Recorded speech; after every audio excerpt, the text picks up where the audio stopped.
Israel considers occupying Gaza City with a final decision still pending.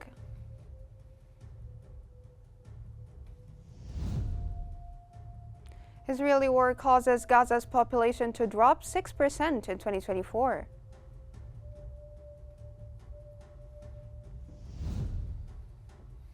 And UN chief calls for unity in 2025 and highlights global divisions in New Year's message.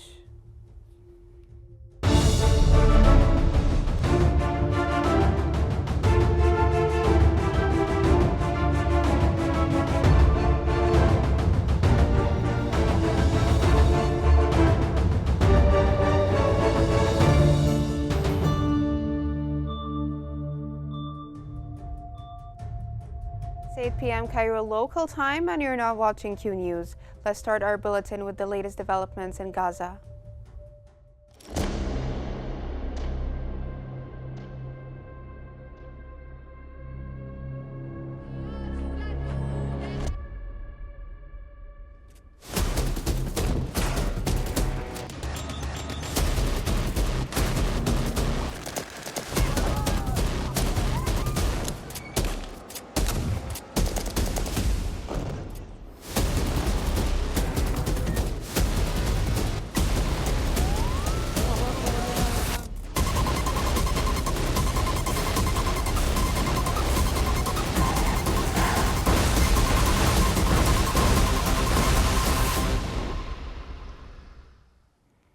Israeli media outlets have reported that the government is contemplating a potential occupation of Gaza City, although no final decision has been made. This possibility gained traction following the ceasefire in Lebanon, which allowed the Israeli military to regroup and redeploy forces. The situation in Gaza continues to evolve, and these discussions highlight the shifting dynamics in the region.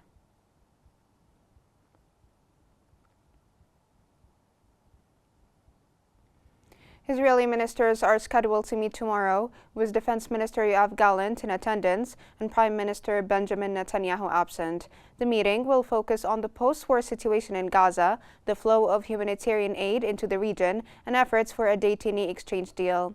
The discussions are expected to shape Israel's approach in the coming days.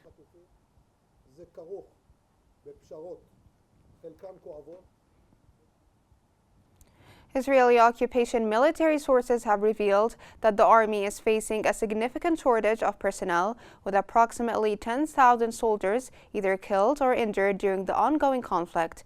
The strain on troops has worsened as the war continues across multiple fronts, with reports indicating growing fatigue and depletion among Israeli forces.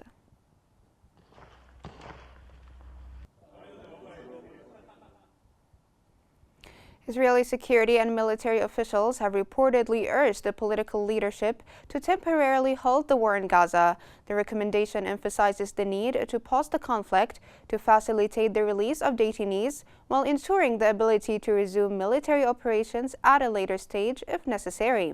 This proposal aims to address the growing humanitarian crisis in Gaza while maintaining strategic objectives.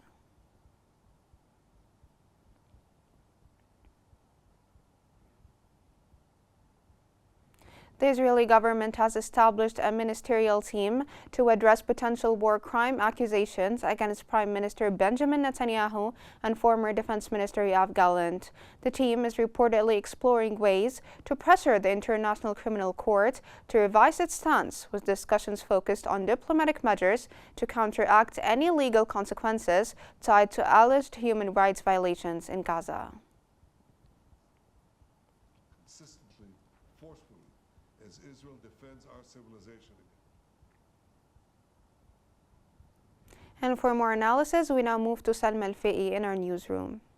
Thank you, Salma. And for further analysis on the recent Israeli announcements and the continued aggressions in Gaza, we're joined from Cairo by the international relations expert, Dr. Mohammed Osman.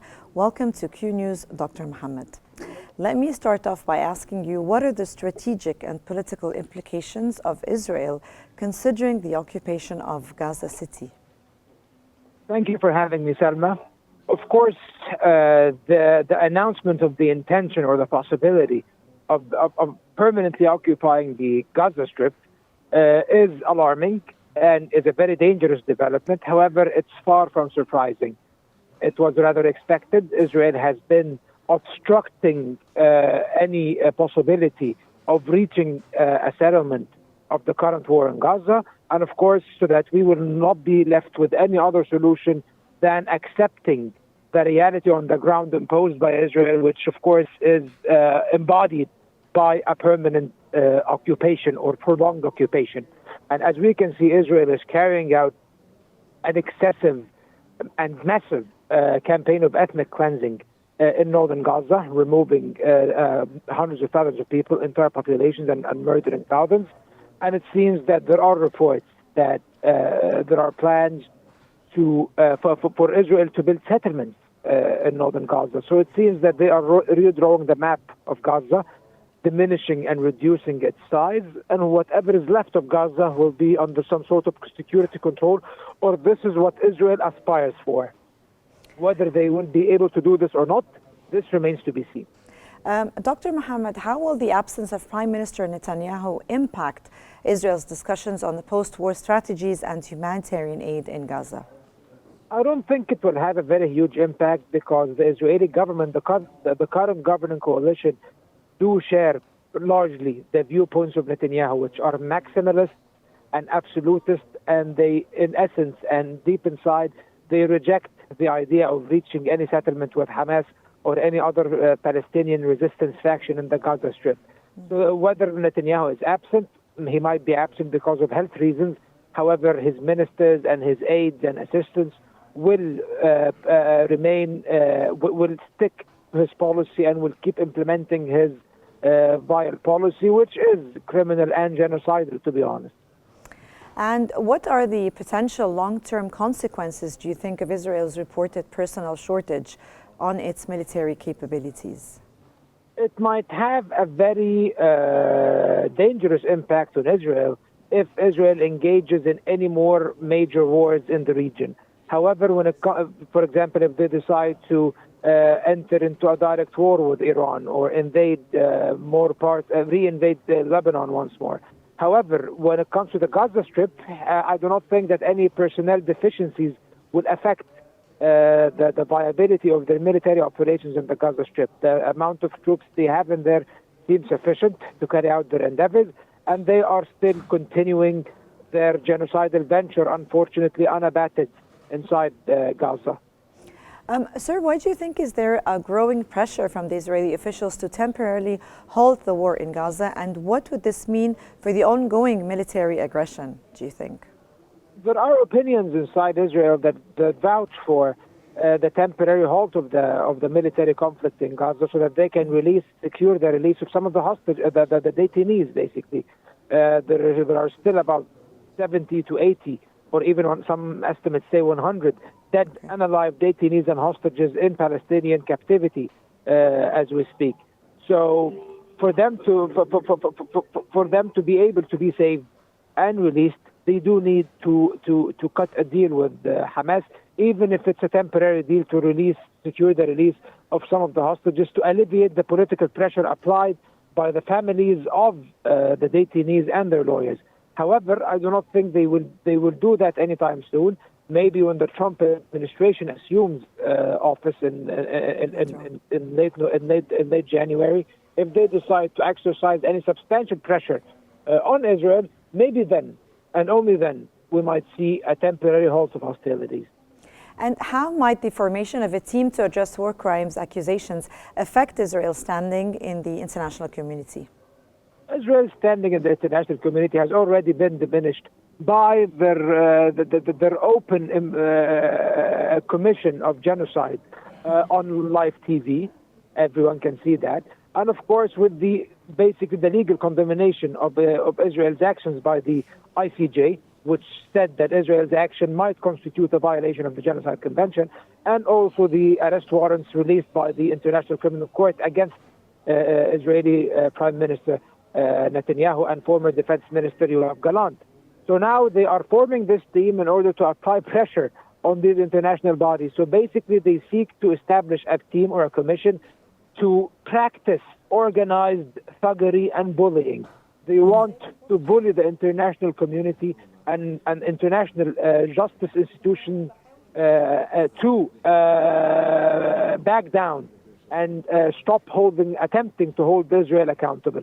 However, they will keep trying to do that, and as long as they enjoy the political immunity and the impunity provided by the United States and other Western powers, unfortunately, Israeli officials will never see justice. Well, that was the international relations expert, Dr. Mohammed Osman. Thank you so much, Doctor, for your insights. And now we are back again to my colleague Salma Marwan in our studio. Thank you so much, Salma, for conducting this interview. The ongoing Israeli war in Palestine has caused Gaza's population to drop by 6%, with an estimated 2.1 million residents in 2024, according to the Palestinian Central Bureau of Statistics. Israeli military operations have left 45,484 dead, 11,000 missing, and 107,000 injured. Around 100,000 Palestinians have been displaced. Healthcare is severely affected, with 60,000 pregnant women at risk and over 150,000 lacking essential care. Additionally, 77 public schools have been destroyed and 191 have been bombed or vandalized.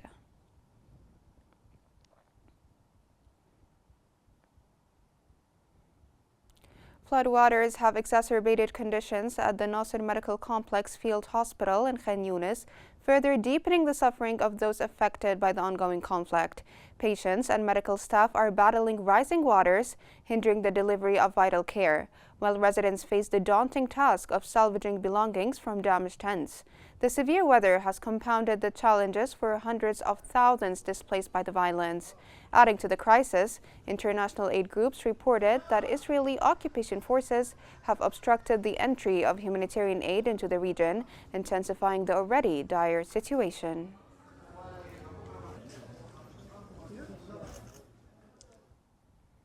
Heavy rainfall has also flooded hundreds of tents in Gaza's displacement camps, compounding the struggles of families already living under severe hardship. Palestinian media have reported tents being swept away by strong winds that have battered the region over the past 2 days.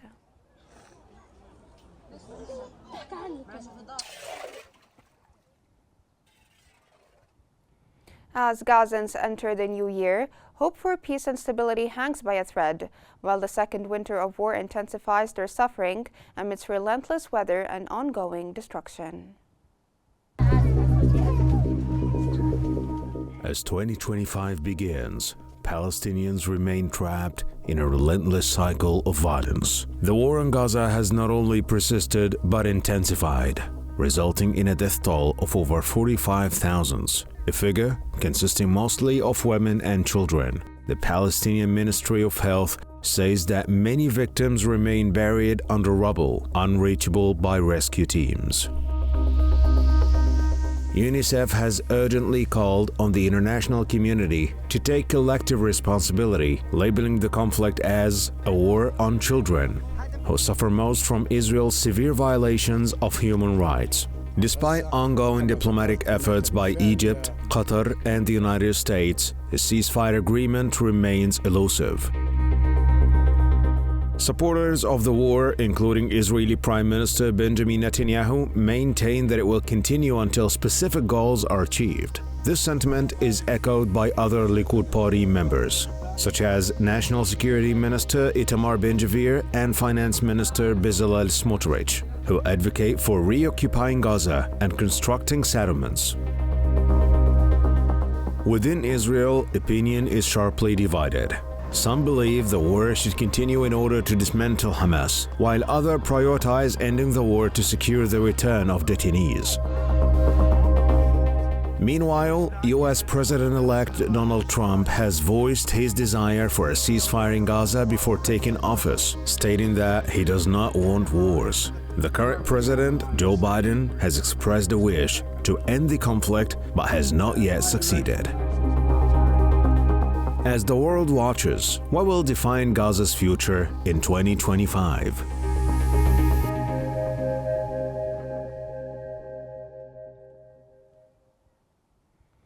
Israeli media have reported that Hamas has offered a new detainee exchange deal, including a week-long truce to finalize a list of detainees sought by Israel. Meanwhile, U.S. President-elect Donald Trump called for the release of Israeli detainees in Gaza, urging Hamas to expedite the return.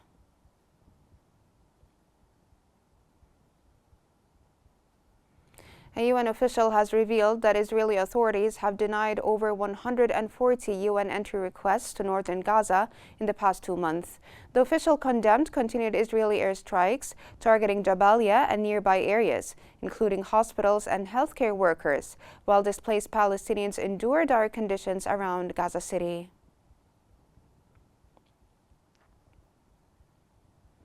The Palestinian National Campaign to Retrieve Martyrs' Bodies has reported that Israel holds the remains of 198 Palestinians killed in 2024. This number accounts for 1/3 of the 641 documented martyrs in Israeli custody. The numbers, according to the campaign, exclude Gaza martyrs due to unavailable data, but 325 bodies have been returned from Gaza.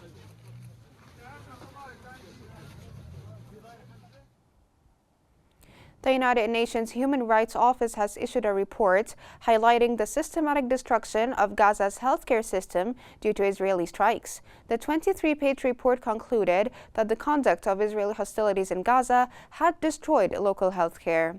The United Nations has further warned that violations targeting civilians, hospitals, and healthcare workers could amount to crimes against humanity, stemming from a blatant disregard for international humanitarian laws.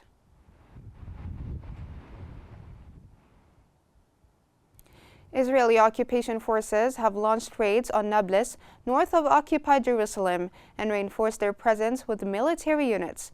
Palestinian sources confirmed incursions into several villages in Tubas, with clashes erupting during the raid on a Palestinian refugee camp south of the city.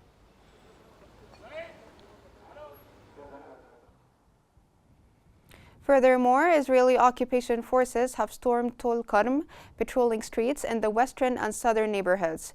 Earlier in the day, military vehicles entered areas south of the city, stopping and interrogating Palestinian residents in field investigations.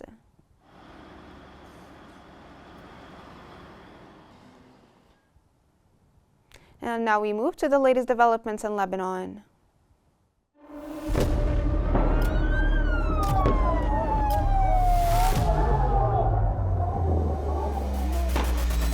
كل المستهدفين هن مدنيين. وضع شيء مرعب، شيء بخوف.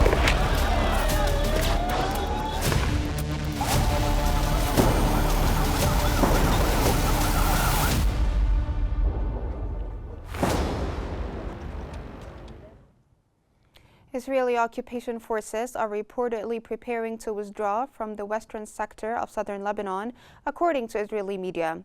According to reports, the withdrawal, coordinated with U.S. monitoring mechanisms, follows recent efforts to bolster border infrastructure, with plans for a military outpost near every settlement.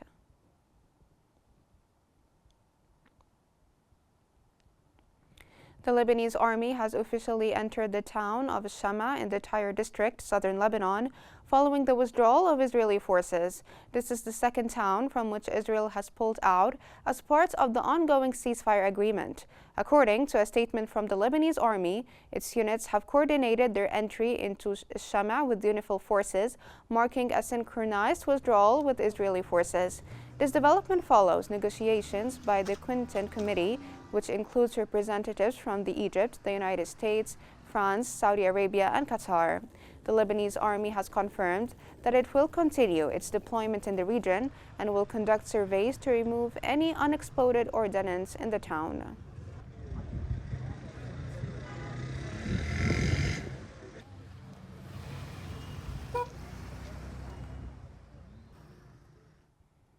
The Israeli occupation military has announced that its Air Force carried out an airstrike targeting a weapons storage facility in southern Lebanon.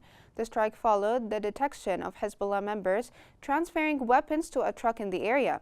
The Israeli army has also revealed plans to establish military positions near all Israeli settlements. Israeli media citing military sources have reported that extending the country's military presence in Lebanon after the ceasefire was a political decision, with the Israeli army focused on securing strategic positions in the region.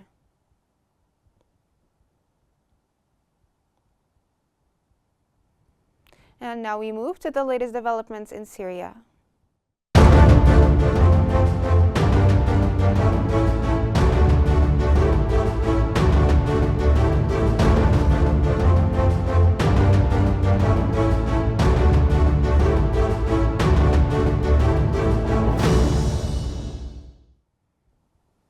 France Foreign Minister Jean-Noël Barrot has expressed hope for a political transition in Syria involving all groups that came during his visit to Lebanon, where he called for Syrians to regain control over their future, advocating for a transition that guarantees basic rights and freedoms.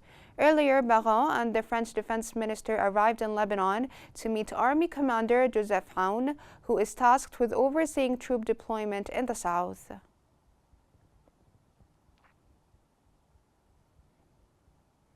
Egypt's Foreign Minister Badr Abdel Ati reaffirmed Cairo's full support for the Syrian people and their legitimate aspirations. In a call with Syria's Transitional Government Foreign Minister Asad El-Shibani, Abdel Ati urged all Syrian factions to prioritize national interests, preserve stability, and protect Syria's institutions, resources, and territorial integrity.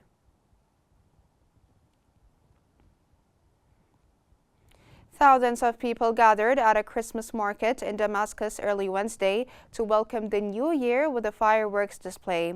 Crowds strolled through the market, waving Syrian flags and recording the event on their phones. The celebrations marked a historic moment for Syria, following the capture of Damascus by opposition fighters on December 8, 2024.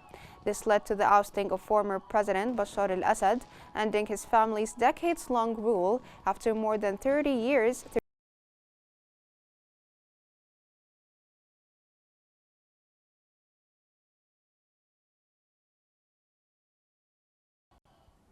UN Secretary General Antonio Guterres has urged countries to work towards greater unity in 2025, highlighting a divided world in his New Year's message.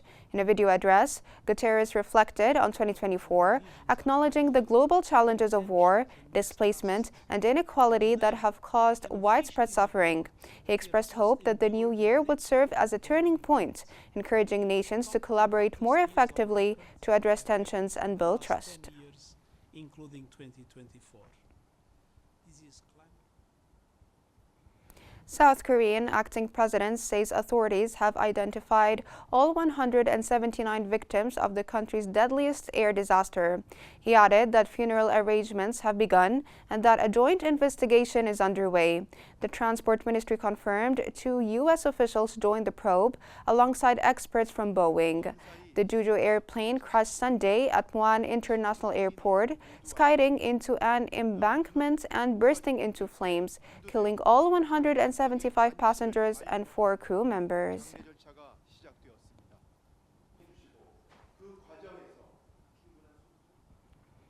French President Emmanuel Macron acknowledged on Tuesday that his decision to call early parliamentary elections in June resulted in increased political instability. In a televised address ahead of the new year, Macron stated that this decision, which was meant to address a poor result in the European elections, ultimately backfired. Voters delivered a hung parliament with a significant rise in far-right lawmakers, weakening Macron's political power.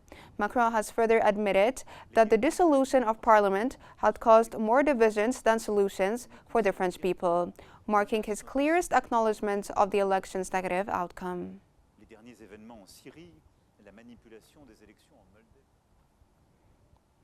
Chinese President Xi Jinping declared in his New Year's speech on Tuesday that no one could prevent China's reunification with Taiwan, signaling a firm warning to those supporting independence within the island and abroad. In 2024, Beijing intensified military pressure on Taiwan, with warships and aircraft entering the waters and airspace near the island almost daily. Taiwanese officials view these actions as part of a growing effort by China to normalize its military presence around Taiwan.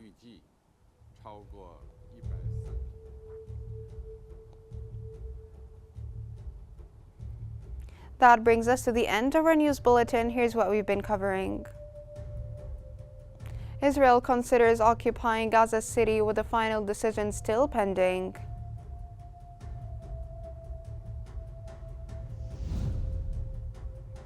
Israeli war causes Gaza's population to drop 6% in 2024.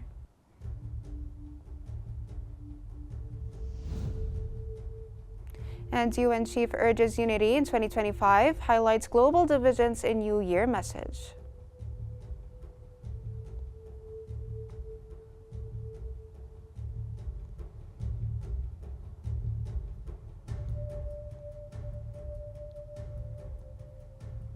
This concludes our news bulletin for the hour. Don't forget to follow Q News on YouTube, Facebook, X, Instagram, and TikTok at QNewsEG to stay informed. Thank you for watching and stay tuned for more updates on Q News.